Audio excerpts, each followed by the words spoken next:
Did I asked her that a couple times when I first met her here in Washington in her rookie season before there was even a thought of a book that I was doing in June of 2024. There is a brutal, undeniable reality about the Indiana Fever front office that they desperately try to hide from every single person watching this league. Stephanie White and her enablers inside that franchise have been running a systematic sabotage campaign against Caitlin Clark for months now, forcing the biggest star in women's basketball history to absorb an absolute avalanche of racism accusations, media attacks, and organizational neglect completely alone while the people paid to protect her watched in total silence. But that era just got a massive crack in the armor. Christine Brennan, the veteran USA Today sports columnist who literally wrote a book on Caitlin Clark's rookie season, just went on the record with Dan Dakich and exposed the exact reason why Caitlin Clark has refused to publicly defend herself against Stephanie White, against the Fever front office sabotage, against the league-wide agenda that has painted her fans as villains and positioned her as the problem when she was the victim. And the answer Brennan gave should terrify every single executive inside that Indianapolis building, because it proves exactly how much power Caitlin Clark is choosing not to use right now. Welcome back. This is the Hoops Report, and today we are ripping the doors off the one question mainstream media refuses to answer out loud. Why has the most popular, most marketable, most dominant player in WNBA history stayed silent, while an entire league tries to destroy her? Caitlin Clark could be bashing everyone. She could have the personality to just go out there and say what she thinks. Before we get into what Christine Brennan said on camera, I need every single person watching this video to understand the stakes here. We are not talking about a normal player keeping her head down. We are talking about Caitlin Clark, the woman who sold out arenas in her rookie season, the woman who brought millions of new fans to a league that was playing in front of 2,000 people per game before she arrived, the woman who has endorsement deals that dwarf the entire WNBA salary cap, the woman who could walk away tomorrow, start her own barnstorming league with sponsors lined up around the block, and leave the WNBA begging for relevance again. And she has not said one public word against Stephanie White, not one word against Kelly Crosskopf, Amber Cox, or Lynn Dunn, not one word against Commissioner Kathy Engelbert, who let Alyssa Thomas call Clark's fans racist on national television and then issued a statement so weak it might as well have been written in invisible ink. Caitlin Clark has absorbed every single attack, every single lie, every single piece of slander thrown at her by players, coaches, media members, and league officials, and she has responded with nothing but grace. That is not normal. That is not weakness. That is calculated, disciplined, terrifying restraint from someone who knows exactly how much leverage she has. And Christine Brennan just confirmed it. She's certainly the one player who could do that. Paige Becker's folks can't do that. Let me set the table for you. Christine Brennan is not some random talking head. She is a Hall of Fame sports journalist. She covered Caitlin Clark's entire rookie season for her book.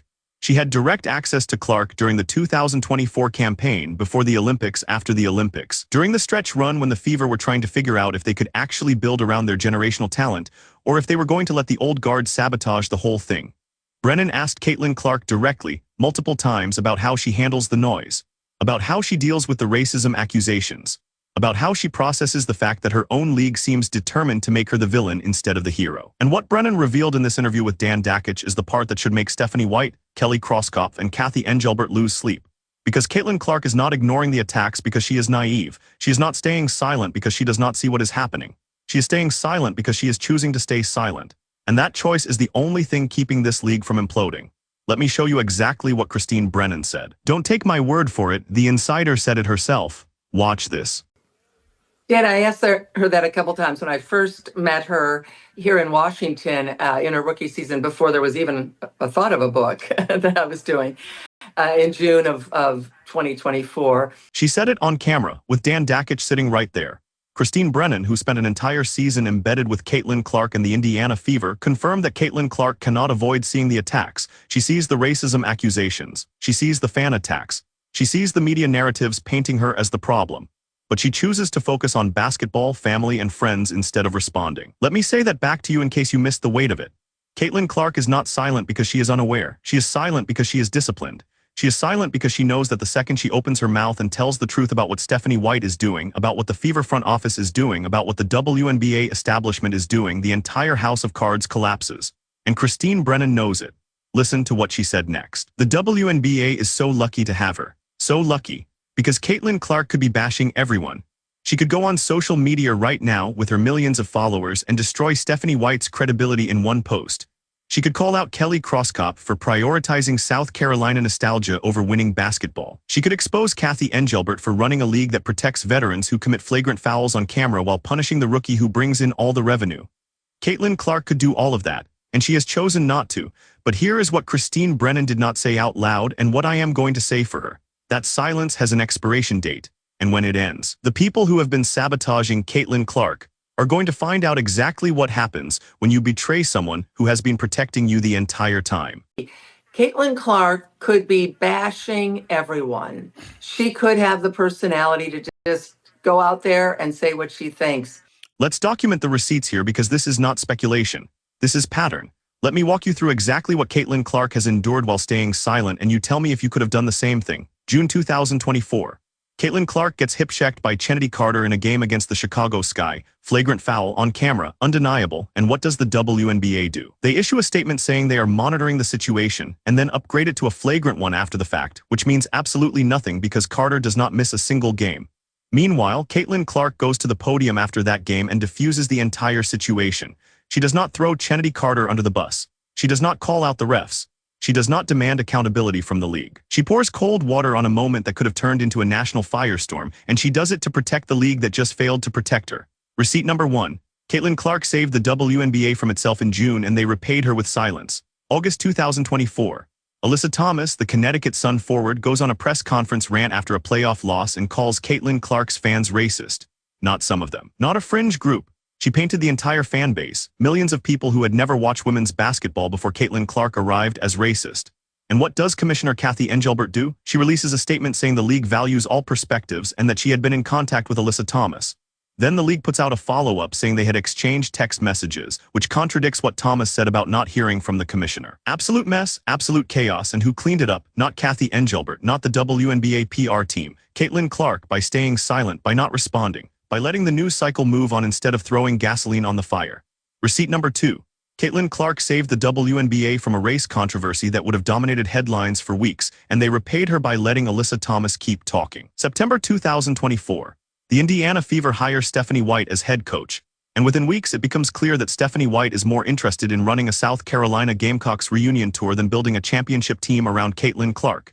She brings in Raven Johnson, she brings in Tessa Johnson, she brings in Bree Hall, all South Carolina products. All players who fit Stephanie White's vision of what the Fever should be, which apparently has nothing to do with maximizing the talent of the player who is the only reason anyone cares about the Indiana Fever in the first place. And what does Caitlin Clark say publicly? Nothing. Not one word of criticism, not one leaked quote to the media, not one Instagram story hinting at frustration. Receipt number 3. Caitlin Clark is watching her franchise get rebuilt around a college nostalgia trip instead of a championship blueprint, and she is staying silent to protect the organization that is sabotaging her future. 3 moments. 3 times Caitlin Clark absorbed an attack that would have ended careers, destroyed franchises, or burned the league to the ground if she had chosen to fight back. 3 times she chose grace over revenge. And every single time, the people who should have been protecting her stayed silent and let her take the hit alone. She's certainly the one player who could do that. You know, Paige Becker's folks can't do that. Now let me escalate this for you, because what Stephanie White is doing is not just bad coaching. It is not just poor roster construction. It is sabotage. Deliberate, calculated organizational sabotage designed to make Caitlin Clark uncomfortable enough that she either falls in line with the old guard's vision of what the WNBA should be, or she leaves and they get to say, see, she was never really committed to this league anyway. Let me break down the tactical failure first.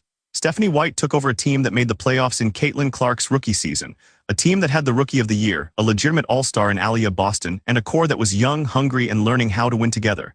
And what did Stephanie White do? She blew it up. She brought in South Carolina players who have not proven they can compete at the WNBA level yet. She prioritized familiarity over fit. She prioritized her own comfort over Caitlin Clark's development.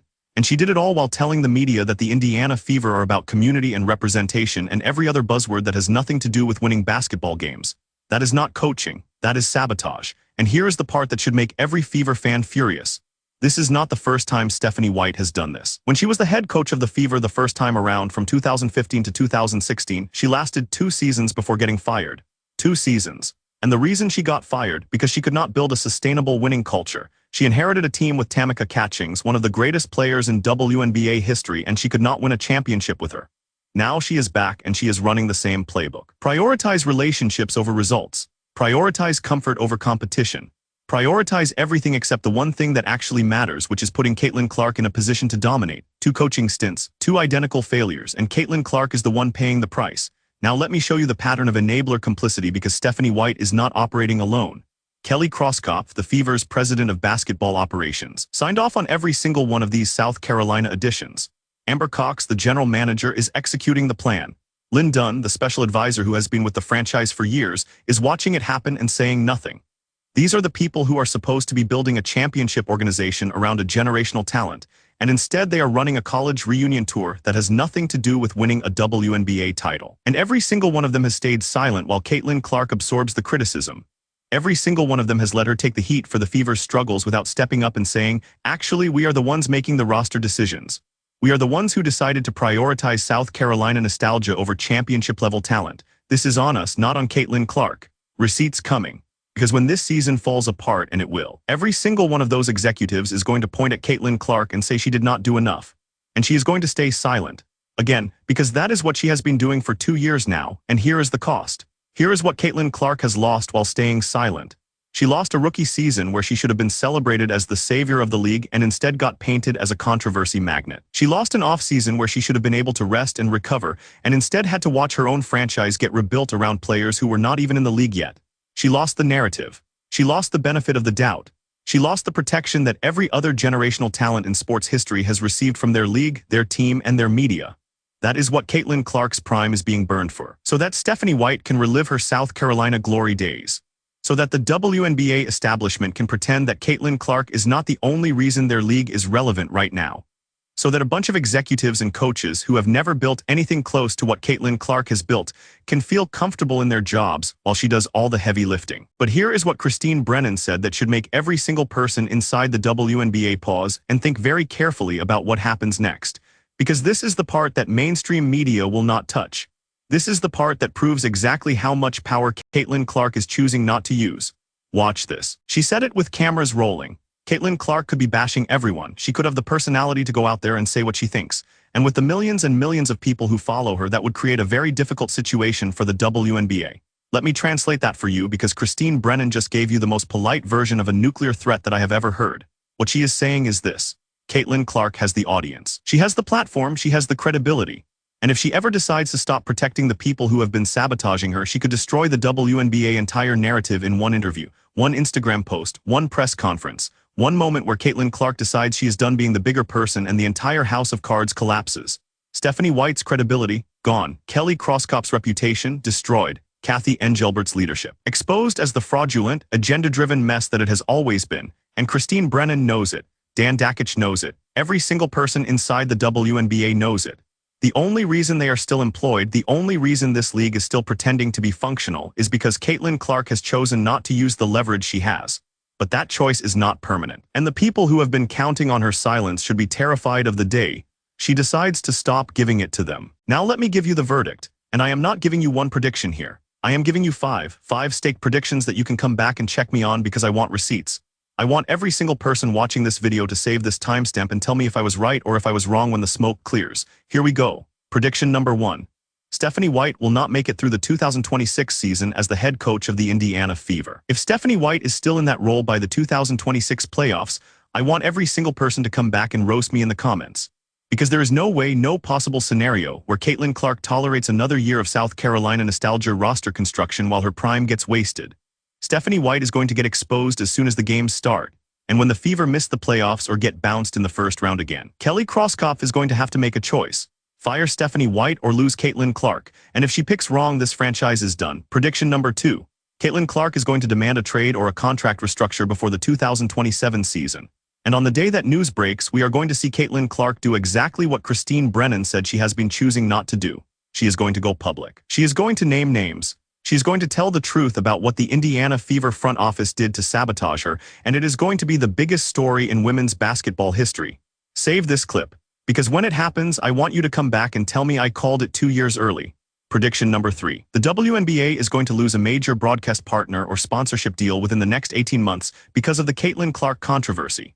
Whether it is a brand that does not want to be associated with a league that lets its biggest star get slandered as a racist, or a network that realizes the ratings disappear the second Caitlin Clark stops playing, someone is going to walk away. And when they do, Kathy Engelbert is going to issue another one of her weak, meaningless statements, and it is going to do absolutely nothing to stop the bleeding. Watch the next 2 contract cycles. The money is going to dry up if this league does not start protecting its biggest asset. Prediction number 4. The story is going to break wide open when ESPN or The Athletic runs the exposé they are already sitting on. There is no way that reporters who have been covering this league for years do not have sources inside the Fever front office, inside the WNBA league office, who are ready to go on the record about what has been happening to Caitlin Clark behind the scenes. The only reason it has not come out yet is because Caitlin Clark has not given them permission to run it. But the second she does, the floodgates open. And when that article drops, every single executive who stayed silent is going to get named. Prediction number 5. The 2025 season ends with the Indiana Fever missing the playoffs entirely and Stephanie White getting fired before the offseason even starts.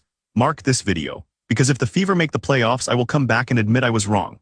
But if they miss and Stephanie White is still employed on October 1st, 2025, it will be the biggest organizational failure in WNBA history. And Caitlin Clark will have every right to walk away and never look back. And before I give you the final word on this, you need to hear one more clip. Because Brennan did not just explain why Caitlin Clark is staying silent. She explained what happens if Caitlin Clark ever decides to leave. And this is the part that should make the WNBA establishment lose sleep every single night. Watch this. She is certainly the one player who could do that. Start her own league. Walk away from the WNBA entirely. Take her sponsors, take her fans, take her credibility, and build something new that does not have Kathy Engelbert, Stephanie White, or any of the old guard saboteurs anywhere near it. And Brennan is right. Paige Buchers cannot do that. The UConn Alumni Network cannot do that. No other player in the history of women's basketball has the combination of talent, marketability, and audience that Caitlin Clark has. She's the only player who could walk away and take the entire league's relevance with her. And the fact that she has not done it yet is the only reason the WNBA still exists. Let me end with this. Caitlin Clark is not staying silent because she is weak. She is staying silent because she is strong. She is staying silent because she knows that the second she stops protecting the people who have been sabotaging her, the entire system collapses. And maybe she is okay with that. Maybe she is waiting for the right moment. Maybe she is giving Stephanie White, Kelly Crosskopf, and Kathy Engelbert one last chance to do the right thing before she stops being the bigger person. But that chance is running out. And when it does, every single person who stayed silent while Caitlin Clark absorbed the attacks is going to find out exactly what happens when you betray someone who was protecting you the entire time. Caitlin Clark is not the problem. Caitlin Clark is the solution. And the WNBA is running out of time to figure that out before she decides she is done saving a league that refuses to save her. Alright, drop your most honest take in the comments. Is Caitlin Clark a saint for staying silent and protecting a league that has done nothing but sabotage her? Or is she making a mistake by not going public and exposing Stephanie White and the Fever front office right now? Pick a side, defend it. I want to see where you stand on this because this is the conversation the WNBA does not want us having. And while you are down there, save this comment. I just gave you 5 predictions. Stephanie White fired by 2026. Caitlin Clark demanding a trade before 2027. WNBA losing a major sponsor within 18 months. ESPN or The Athletic running the exposé. Fever missing the playoffs in 2025. If I am right on all 5 by next season, come back and tell me. If I am wrong, roast me. I will take the heat. But I am telling you right now, I am not wrong. The receipts are coming, and tag the friend who keeps telling you Caitlin Clark needs to just focus on basketball and stop complaining. Make them watch this video and tell you they still believe the WNBA is treating her fairly. I will wait, and here is what is coming next. Tomorrow we are going to break down the Indiana Fever's offseason roster moves and expose exactly how Stephanie White is prioritizing South Carolina nostalgia over championship-level talent. If you are not subscribed, you are going to miss it. Hit the bell, because this story is not over, it is just getting started. This is the Hoops Report. We will see you in the next video. White heavy checkmark first block is